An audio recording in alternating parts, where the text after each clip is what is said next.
नमस्कार साथियों। प्रेगनेंसी अर्थात मातृत्व काल, इसके 9 महीने जहाँ सपनों से भरे होते हैं एक स्त्री के लिए, वहीं उसे बहुत सारे स्ट्रगल भी करने होते हैं अपनी हेल्थ के साथ। साथ ही उसे ये भी ध्यान रखना होता है कि जो गर्भ में शिशु है उसे किसी प्रकार का नुकसान भी ना हो। लेकिन प्रारंभ के 3 मंथ काफ़ी डिफ़िकल्टी भरे होते हैं और उन्हें फ़ेस करना, स्पेशली जो प्रथम बार माँ बन रही है उनके लिए बड़ा ही मुश्किल होता है। क्योंकि आजकल मेडिकल साइंस के अनुसार भी उस समय जितनी आप कम से कम दवाइयों का इंटेक करते हैं उतना आपके और आपके शिशु के लिए भी हेल्दी होता है। तो ऐसे में आवश्यकता है कि हम अपने पुराने तरीक़ों को जानें कि उस समय क्या सा देख रेख की जाती थी और किन चीज़ों का इंटेक किया जाता था। तो इन्हीं बातों को हम अपने होलिस्टिक हीलिंग के अंतर्गत आपको बताएंगे।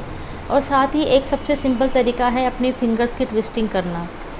प्रत्येक मंथ के अनुसार हमारी फिंगर होती है, उस फिंगर की ट्विस्टिंग करने मात्र से ही उस मंथ की जो हमारी दिक्कतें होती है वो हमारी ठीक होने लगती है। क्योंकि जो प्रत्येक फिंगर है वो किसी एलिमेंट से रिलेटेड है, जैसे कोई आकाश से है, कोई वायु से है। तो हमारे अंदर उस मंथ में उसी प्रकार के चेंजेस हमारे अंदर आते हैं। और यह प्रयोग हमने कई अपने पेशेंट पर करा है और सभी से हमें सकारात्मक रिजल्ट मिले हैं।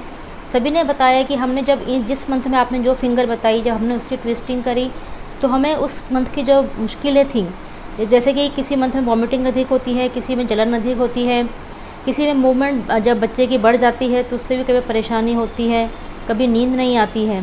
और प्रत्येक लेडीज़ में थोड़ा थोड़ा डिफरेंस करके परेशानियां होती हैं।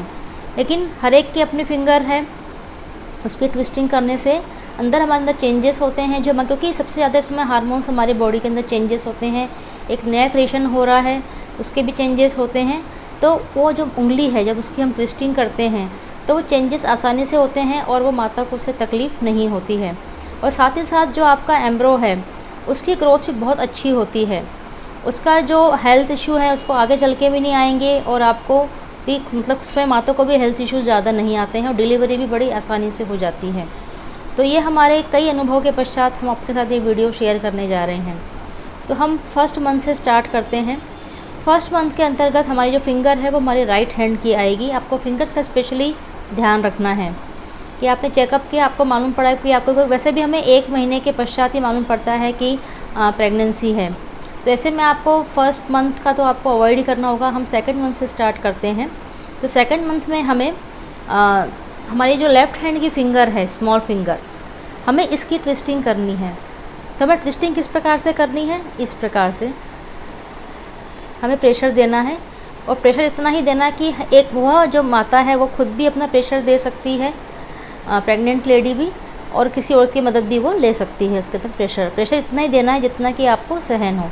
तो इस प्रकार प्रेशर देने से आपको 20 से 25 सेकंड प्रेशर एक बार में देना है। और आप इसे दिन में 4-5 बार प्रेशर दीजिए। ज़्यादा भी दे देंगे तो किसी प्रकार का कोई इसमें नुकसान नहीं है। तो फिंगर को हर तरफ से आपको प्रेशर देना है।